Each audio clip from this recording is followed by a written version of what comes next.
नमस्कार दोस्तों, मैं एडवोकेट आरडी आपका चैनल पर स्वागत करती हूँ। आई होप आप सब लोग बहुत अच्छे होंगे। आज की वारदात शुरू करूँ उससे पहले आपको एक बात बताना चाहूँगी।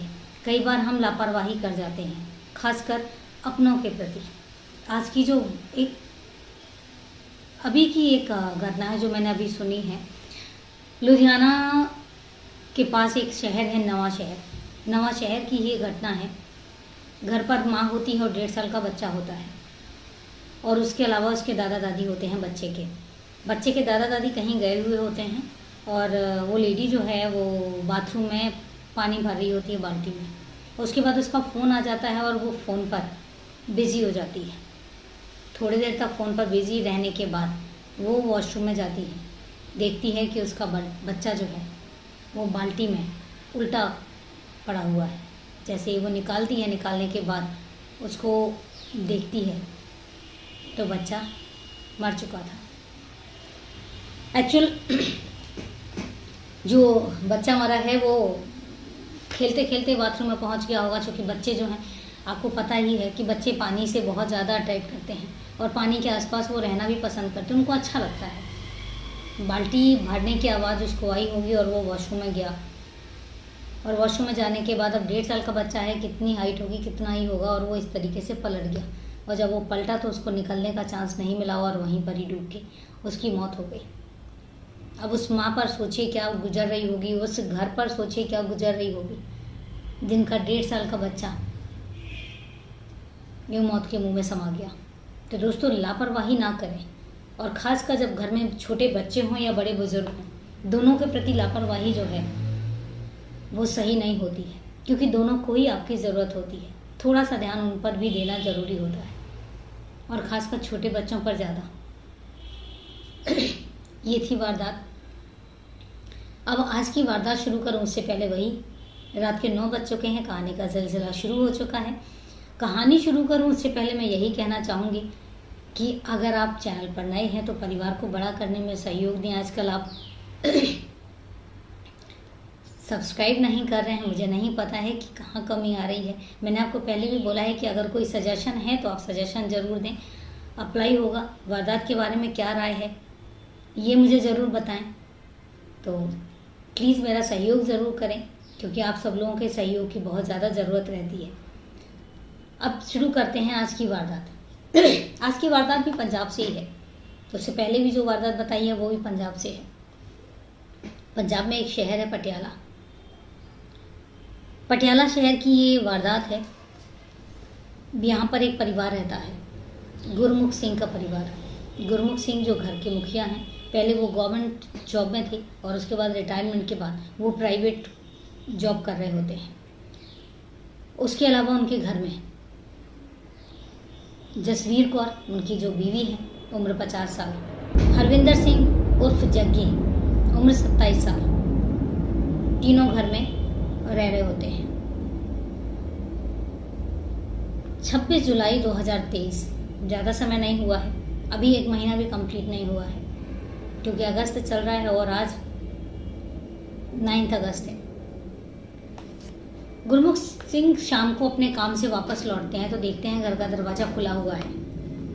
वो जैसे ही घर के अंदर दाखिल होते हैं तो सबसे पहले देखते हैं कि घर जो है वो बहुत ज़्यादा अस्त व्यस्त हुआ पड़ा है, और दूसरी चीज़, घर में खून फैला हुआ है। वो ये देखते ही चौंक जाते हैं कि पता नहीं घर में हुआ क्या है। अब वो घर वालों को ढूंढना शुरू करते हैं, तो हर कमरे में ढूंढते हैं लेकिन उनको नहीं मिलते। इसके बाद वो बाथरूम में जाते हैं तो बाथरूम में देखते हैं कि उनके दोनों घर के जो सदस्य हैं, उनकी बीवी और उनका बेटा, दोनों की लाश घर के बाथरूम में पड़ी हुई है। ये देखना था कि उनके हाथ पैर फूल जाते हैं, उनको समझ में नहीं आता वो क्या करें, और वो चीखने लग जाते हैं। उनकी चीखें सुनकर आस पड़ोस के लोग इकट्ठे हो जाते हैं, और जब आस पड़ोस के लोग इकट्ठे होते हैं तो उसके बाद फिर पुलिस वालों को इन्फॉर्म किया जाता है। पुलिस वाले मौका वारदात पर आते हैं, केस की जांच करते हैं। घर का जो है वो आलम इस तरीके से था कि हर सामान बिखरा हुआ था, घर में खून फैला हुआ था, और घर का जो खून के धब्बे हैं उनको साफ करने की कोशिश भी की गई थी, और दोनों लाशों को घसीटकर बाथरूम में भी ले जाया गया था। अब पुलिस वालों को पहले ही नज़र में ये समझ में आ जाता है कि ये फोर्सफुल एंट्री तो नहीं है, क्योंकि ना ही कहीं दरवाजे पर चोट के निशान है, ना ही कहीं दरवाजे पर कुछ टूटा है। सीधा दरवाज़ा ऐसे लग रहा था कोई जान पहचान वाला है और उसके लिए दरवाज़ा खुला गया है। तो इससे एक चीज़ तो समझ में आ रही थी कि कोई अननोन पर्सन नहीं है, कोई ऐसा नोन पर्सन है जिसके लिए दरवाज़ा खोला गया है। अब इसके बाद पुलिस अपनी इन्वेस्टिगेशन शुरू करती है। दूसरी चीज़ जानने वाला इसलिए भी था क्योंकि अभी फ़िलहाल ही थोड़े समय पहले गुरमुख सिंह ने अपनी बेटी की शादी की थी, जो बड़ी धूमधाम से उन्होंने शादी अपनी बेटी की थी। और अभी ही अगस्त महीने में, इसी अगस्त में वो अपने बेटे को कनाडा भेजने वाले थे। तो जो भी आया था, पहली बात तो वो नोन इसलिए था क्योंकि उसको पता था कि घर में कैश अवेलेबल होगा, और उसका रीज़न ये है कि जब बेटे को उन्होंने कनाडा भेजना है तो इसका मतलब कि पैसे घर पे हैं। तो उसके बाद जब इन्वेस्टिगेशन शुरू होती है, आस पड़ोस वालों से पूछा जाता है, और उसके बाद जो मोबाइल का डम डेटा होता है उसको भी खंगाला जाता है। जब उससे कुछ भी पता नहीं चलता तो फिर एक चीज़ सामने आती है कि एक सदस्य है जो जिसका इनके घर में काफ़ी आना जाना है, और वो है हरजीत सिंह। हरजीत सिंह जो है, इसका रिश्ता ये है कि जो जसवीर कौर है, जसवीर कौर की देवरानी की बहन का बेटा, मतलब जसवीर कौर की देवरानी का भांजा, जो पिछले 6 महीनों से जसवीर कौर की देवरानी के पास ही रह रहा था। जब उससे पूछताछ की जाती है, जब पुलिस स्टेशन बुलाती है तो वो आता है, और आने के बाद वो केस से बिल्कुल ही अननोन होने का दावा करता है। तो मुझे तो कुछ पता ही नहीं है, मैं कुछ जानता ही नहीं। पर पता नहीं क्यों पुलिस वालों को उस पर डाउट हो जाता है। अब यहाँ पर पुलिस वाले लाशों को, दोनों को पंचनामा करके पोस्टमार्टम के लिए भेज देते हैं। और दूसरा कि जो फोरेंसिक टीम होती है, फोरेंसिक टीम आती है और वो सैंपल कलेक्ट करके ले जाती है। अब इसके बाद जब उनको हरजीत पर डाउट होता है तो वो क्या करते हैं, वो हरजीत के बारे में इंफॉर्मेशन निकलवाते हैं। सीसीटीवी कैमरास भी खंगाले जाते हैं।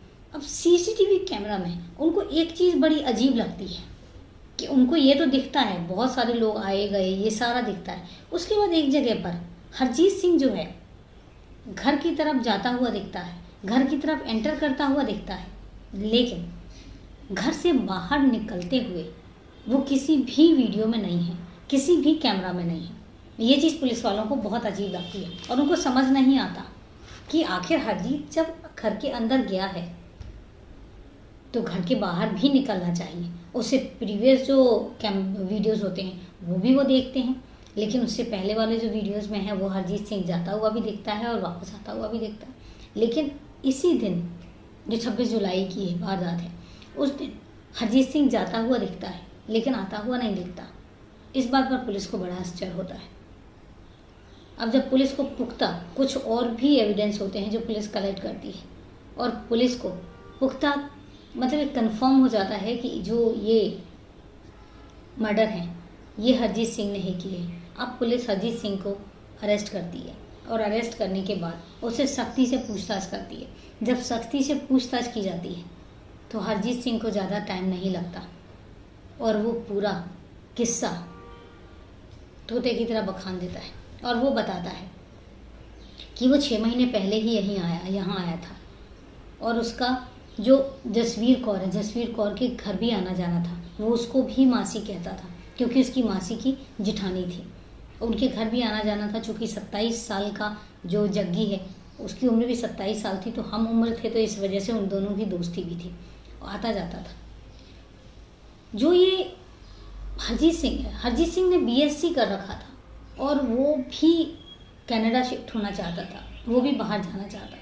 लेकिन उसके साथ दिक्कत ये थी कि उसके घर वालों के पास पैसे नहीं थे, बेरोज़गार था, वो कुछ करना चाहता था लेकिन उसके पास पैसे नहीं थे। इस बात से वो भी फ्रस्ट्रेटेड रह रहा था, वो बहुत परेशान रह रहा था कि वो आखिर क्या करे।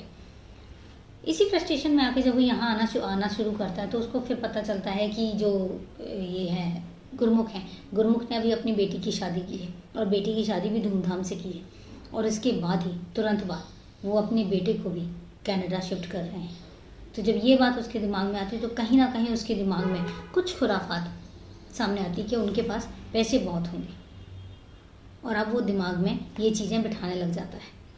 और इसके बाद उसको ये पता होता है कि गुरमुख सिंह कब घर से निकलते हैं और कब घर आते हैं। जब गुरमुख सिंह अपने काम पर चले जाते हैं तो ये दोपहर में उनके घर जाता है, और घर जाने के बाद अंदर जाता है। चूँकि इसका प्लान जो था वो मर्डर करने का, तो चाकू अपने साथ ही लेकर जाता है। अंदर जाता है, मासी मासी कहता हुआ वो घर के अंदर एंटर करता है, और साथ ही साथ जो जसवीर कौर पर ताबड़तोड़ हमला कर देता है, और उस पर चाकुओं से इतने वार करता है कि वो मौकाए वारदात पर ही वहीं पर ही ढेर हो जाती है। और एक बार वो चीखती हैं, वो जितना चीख सकती हैं उतना चीखती हैं। तो उसकी चीख सुनकर, चूँकि फर्स्ट फ्लोर पर जो जग्गी है हरविंदर सिंह, वो नीचे आता है तो वो देखता है कि मेरा ही जो रिश्तेदार है हरजीत सिंह मेरी ही माँ को चाकुओं से मारने लगा हुआ है। वो आता है और आके बचाने की कोशिश करता है, लेकिन बचा नहीं पाता। यहाँ पर जो हरजीत सिंह अब जसवीर कौर को छोड़कर अब हरविंदर सिंह पर लग जाता है, और हरविंदर सिंह पर भी ताबड़तोड़ हमले कर देता है। हरविंदर सिंह बचने की बहुत कोशिश करता है, लेकिन वो बच क्यों नहीं पाता, ये बहुत बड़ा सवाल है, क्योंकि उसकी उम्र भी 27 साल है, अच्छा खासा हट्टा कट्टा है। लेकिन वहीं पर एक प्रॉब्लम थी। जो हरविंदर नशे का शिकार था, वो इंजेक्शन लेता था, और उस समय भी उसने हल्का सा वो नशे में था, और इसी वजह से उसकी फिजिकल भी बहुत ज़्यादा वीक था। वो सिर्फ इस वजह से क्योंकि नशे करके उसकी बॉडी जो है वो वीक थी, और वो डिफेंड नहीं कर पाता है हरजीत सिंह को। और वहीं पर हरजीत सिंह ताबड़तोड़ चाकुओं से हमला कर देता है, और वहीं पर ही हरविंदर सिंह की भी मौत हो जाती है। जब दोनों की मौत हो जाती है तो हरजीत सिंह दोनों को खींचकर बाथरूम में ले जाता है, और दोनों लाशों को बाथरूम में डाल देता है। और इसके बाद फर्श पर जो भी खून के धब्बे थे, कपड़ा लेके वो खून के धब्बे साफ करने की कोशिश करता है। और इसके साथ ही घर में जितना भी वो उसको पता था कि कहाँ पर कैश होता है, कहाँ पर जेवर वगैरह रखे होते हैं, तो वो जाके जितना वो कलेक्ट कर सकता था वो कलेक्ट करता है, कैश कलेक्ट करता है। और उसके बाद अब उसको ये भी पता था कि बाहर कोई मुझे देख ना ले, तो इस वजह से वो पीछे के दरवाजे से, पीछे साइड से होकर वो निकल जाता है। और यही कारण है कि पुलिस वालों को हरजीत सिंह अंदर जाता हुआ तो दिखता है, लेकिन बाहर आता हुआ नहीं दिखता, क्योंकि वो गया ही पीछे से था। अब जब वो ये अपना जुर्म कबूल कर लेता है तो पुलिस वाले उसको कस्टडी में ले लेते हैं। और इसके साथ ही पुलिस वालों को कैसे पता लगा कि जो मर्डरर है वो हरजीत सिंह ही है, उसका रीज़न ये है कि जब कोई मर्डर करता है और ख़ासकर चाकू से, तो जब चाकू बॉडी में जाता है तो उस समय पर हड्डियों से टकराता है या किसी हार्ड चीज़ से टकराता है, तो उस टाइम पर उसकी बॉडी, उसके खुद के हाथों में भी चोट लगती है। दूसरी चीज़, जब डिफेंड कर रहा होता है सामने वाला, आप सपोज दैट हरविंदर ने डिफेंड किया होगा तो उसने चाकू ही पकड़ा होगा, तो उल्ट पलट के उसने कहीं ना कहीं हरजीत पर भी अटैक करने की कोशिश की होगी।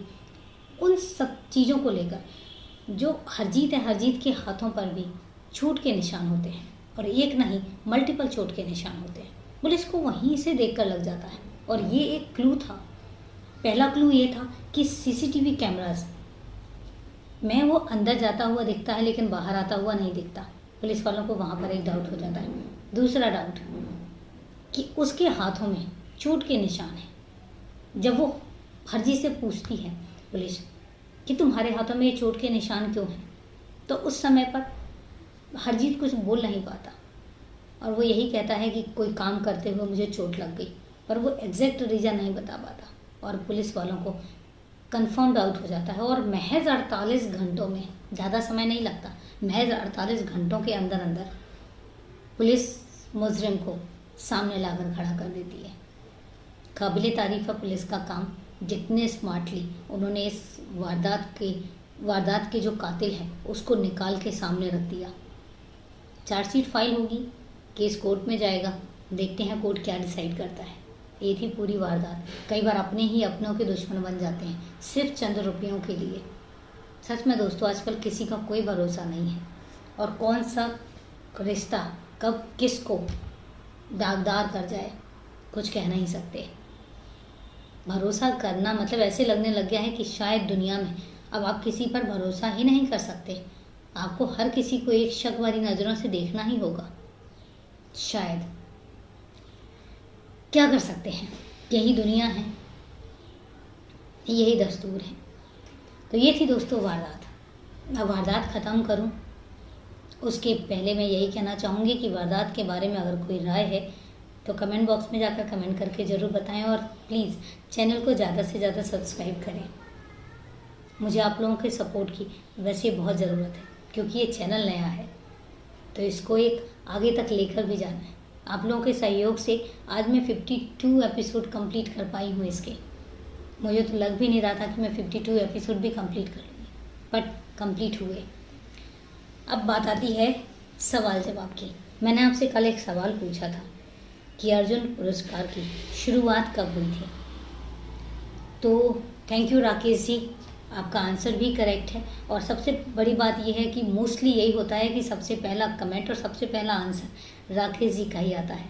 तो थैंक यू वेरी मच, आपका इतना सपोर्ट है। रेगुलर आप मुझे कमेंट भी करते हैं और रेगुलर आप मुझे मोटिवेट भी करते हैं, तो तहे दिल से धन्यवाद आपका। और आपका जवाब भी सही था, इट स्टार्टेड फ्रॉम सिंस 1961।